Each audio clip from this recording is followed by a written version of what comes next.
usual shop. But in both cases, we have two things, or one thing in common. In both cases, we are dealing with a learning process. Learning is mostly misunderstood. My definition of learning is to discover that something is possible. It's not just the taking in of some information.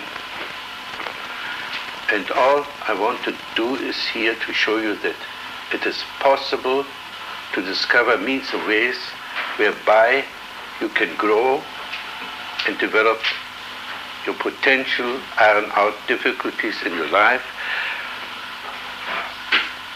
Now this, of course, cannot be done in a short workshop. But maybe I can plant a few seeds, take away a few of the covers that will open up possibilities.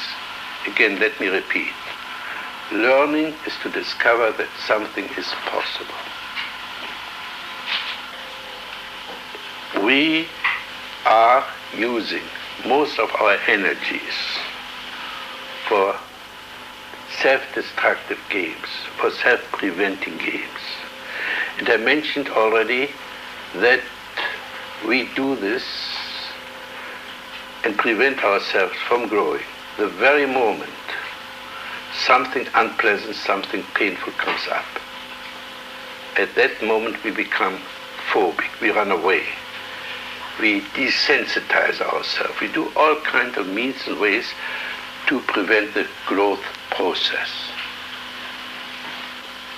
Again, we have to go another step further and say that the neurotic suffering is suffering in imagination, suffering in fantasy.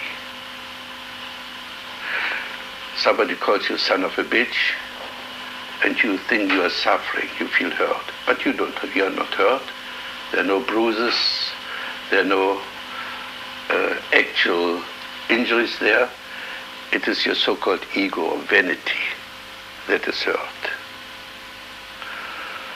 You can even go a step further and say, when you say you feel hurt, you actually feel vindictive, and you want to hurt the other person.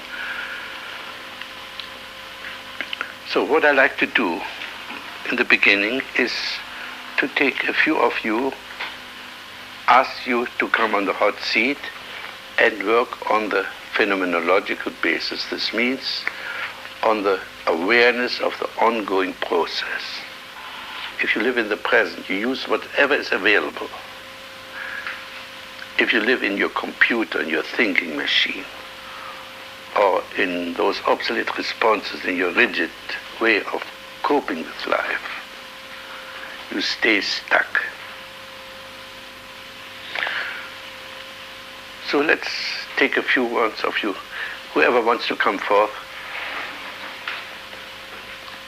And the more stage fright, the better it is.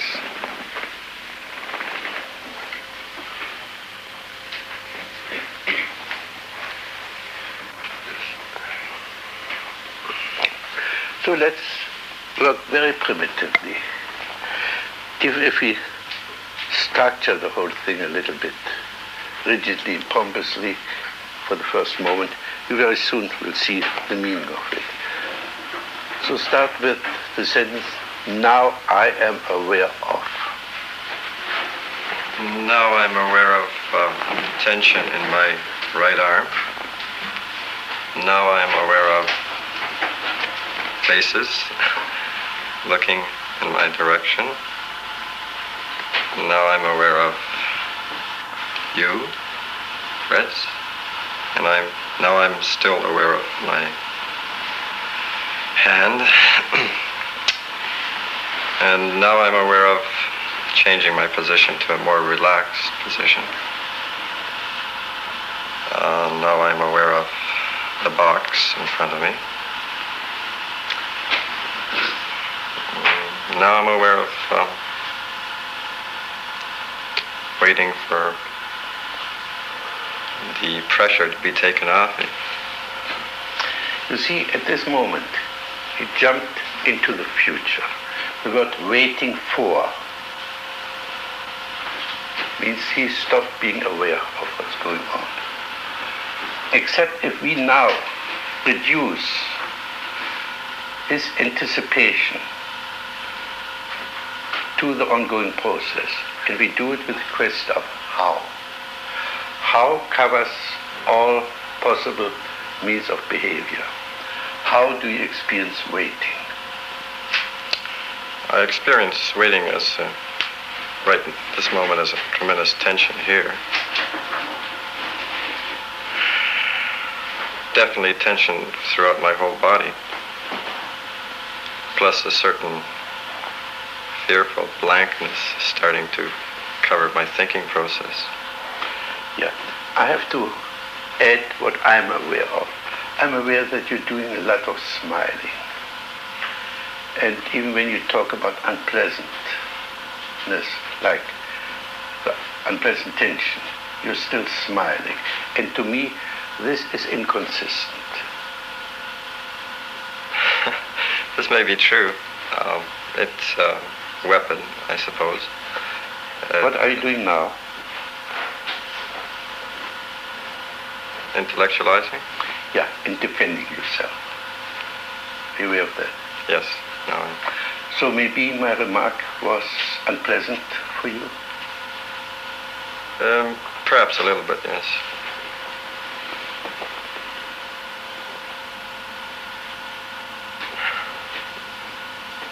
Are you now aware of your smile? Don't you like me smiling?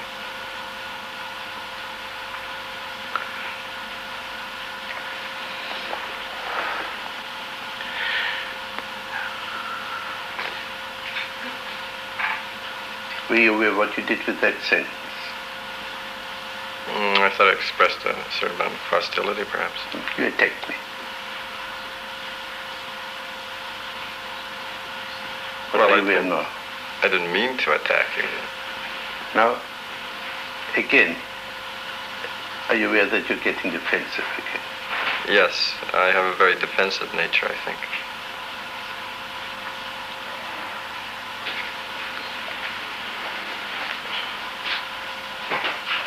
Okay, now next one. I just want a short example to reinforce the awareness basis. You see, what we're doing is simply sampling, simply to get acquainted with the ongoing process or awareness and how the different people avoid the full involvement in what is there. We can also now take the next step and see what are you in touch with. And there are three possibilities. You can be in touch with the world, you can be in touch with yourself, or you can be in touch with your fantasy life. The fantasy life, or the middle zone, was first discovered by Freud under the name of complex. And it's the middle zone, which is the insane part of ourselves. It's the fantasy, whenever this fantasy is taken for a real thing. You know, the real insane person is known as a person who says, I am Napoleon, that he actually believes that he's a Napoleon. If I say, I would like to be Napoleon, you wouldn't call me crazy. But if I say, I am Napoleon, go march to Austerlitz or whatever it is, you say, what is this queer behavior of that guy? And especially a zone there in which we are fully and absolutely crazy. That is in our dreams. And we see later on that just these dreams, the middle zone, has assumed so much importance in our life that we are out of touch with a reality which is either that reality, the world, or the other reality, our authentic self.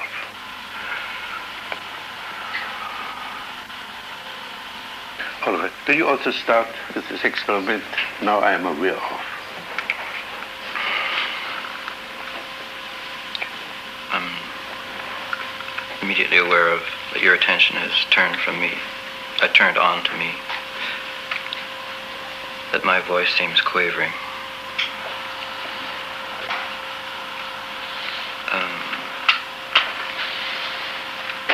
That my mind is sort of split between a fantasy and being aware of my body.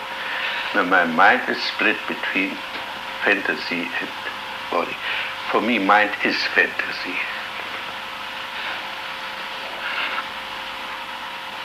And when you say your mind is split, I guess you say my attention is split. Right, exactly. If my body is in my mind is on my body, that's where my attention is.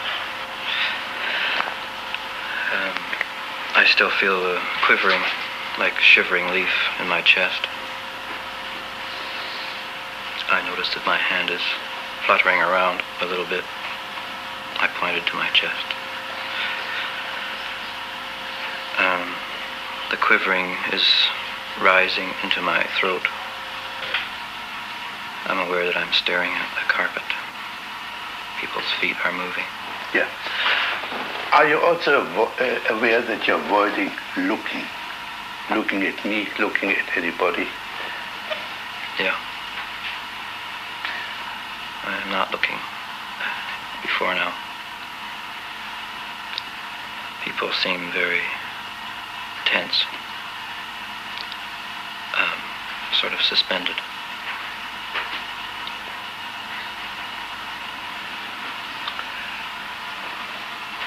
But very real.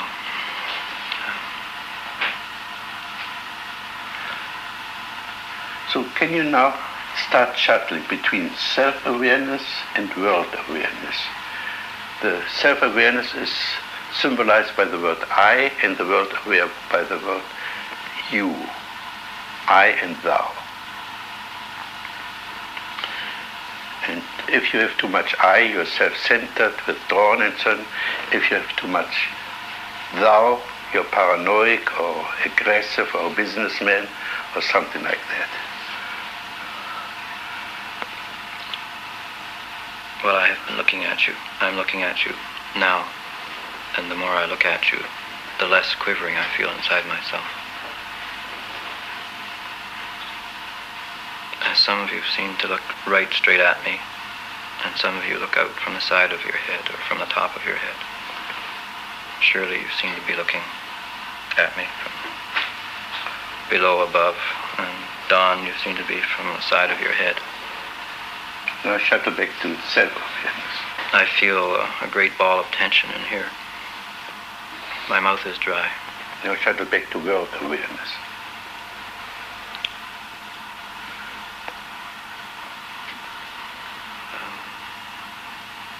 I seem to want to focus on one or You're another. You're still in the I.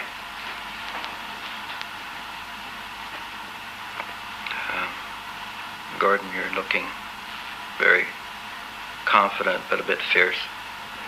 Yeah. Now you saw it. Now shuttle back to yourself. That makes me feel confident that you're confident. Now you see, we get an integration. World and I are one. If I see, I don't see. The world just is there. As soon as I see, I strain, I pierce, and do all kinds of things except having a world. Okay, thank you.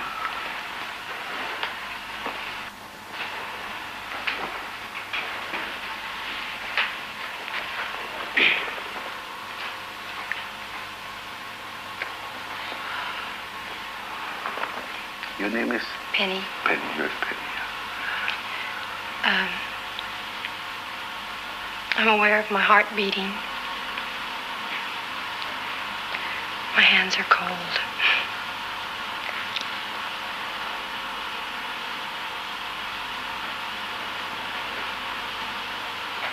I'm afraid to look out. My heart's still pounding. Were you aware how you avoided me? It looked at me and quickly looked away.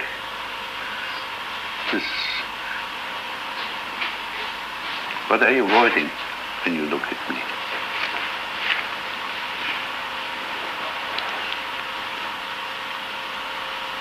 Were you aware that you were starting smiling when you looked at me? Mm-hmm. What kind of smile did you experience? I'm afraid. I try to hide my fear.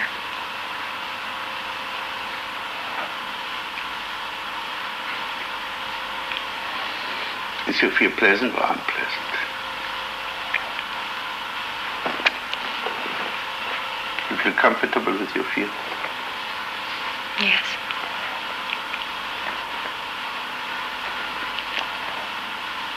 My heart's not pounding so much anymore. Mm-hmm.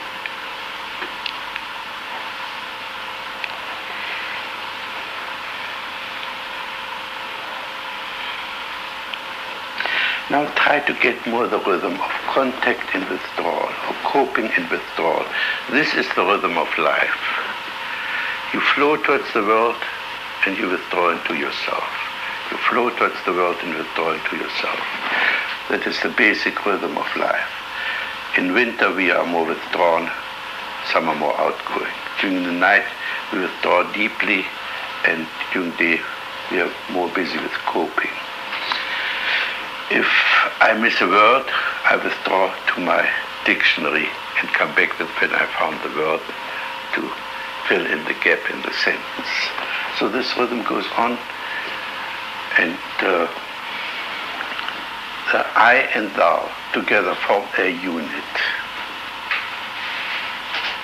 And if you have this middle zone, then this middle zone comes between you and the world and stops you from functioning adequately.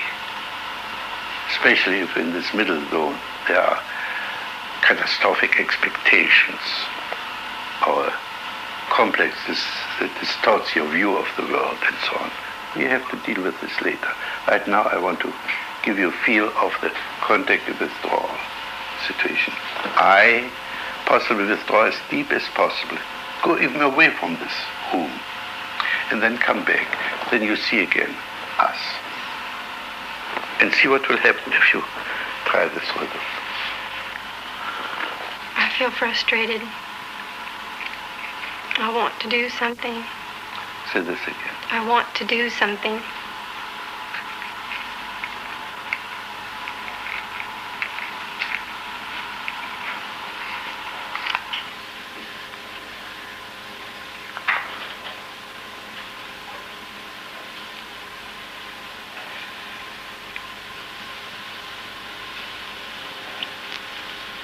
Now come back.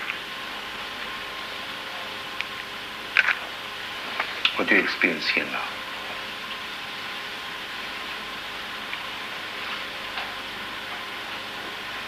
The colors are bright. Pardon? The colors are bright. Colors are bright. That is a good symptom. This is what we call in Gestalt therapy a mini Satori. She begins to wake up. Did you notice this? The world becomes real. The colors are bright. And this sounded very genuine and spontaneous. You come forward.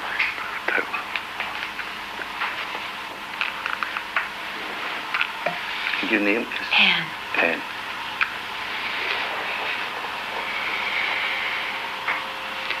I'm aware of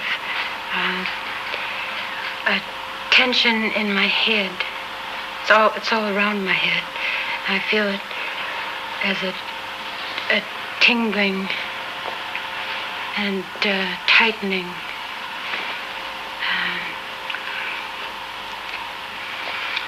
Like my head is going to sleep, like a limb goes to sleep.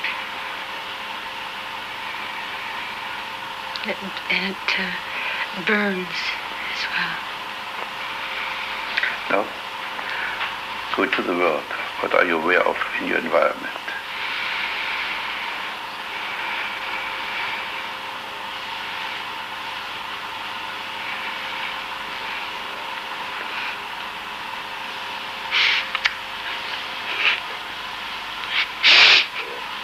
I'm aware of this boy here who looks very kindly towards you. He seems very sort of kind and understanding. Now we come to another condition in Gestalt therapy. We never gossip about anybody who is here. We always try to establish contact. Can you say the same sentence to him instead of gossiping about him? Say this to him. I feel that you feel very kindly and sympathetic.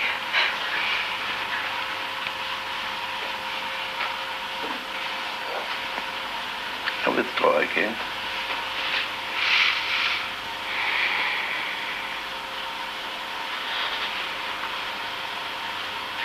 You were aware that you were crying a little bit?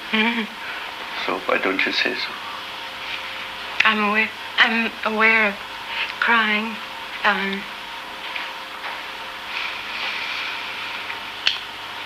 Sort of just being upset. I feel it as sort of the upsetness is sort of patterns broken up in some way. Now come back to us. This time you came to me. How do you experience me? I experience you as a very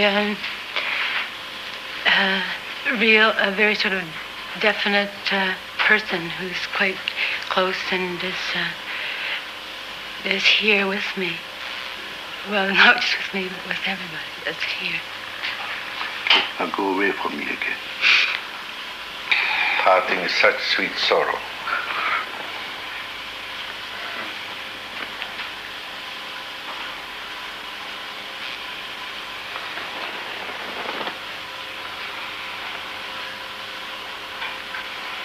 I feel, I'm aware of tension in my head.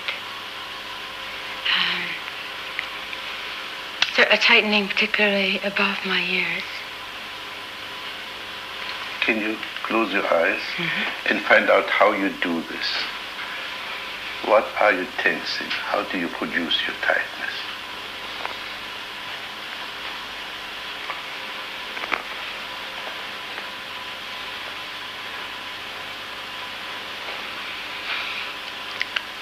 I feel I pull things in and I pull things together.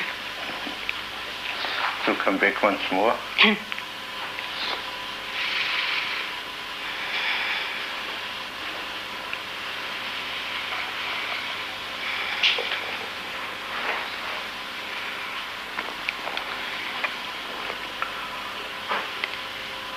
I feel the group has sort of opened up a bit. Yeah.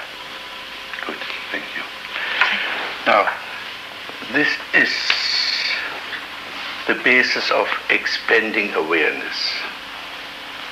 We don't need LSD or any of the artificial means of jazzing us up. If we produce our own awareness, if we do it ourselves and not relying on artifacts, we have all the basis for growth that we need. So let's have a break.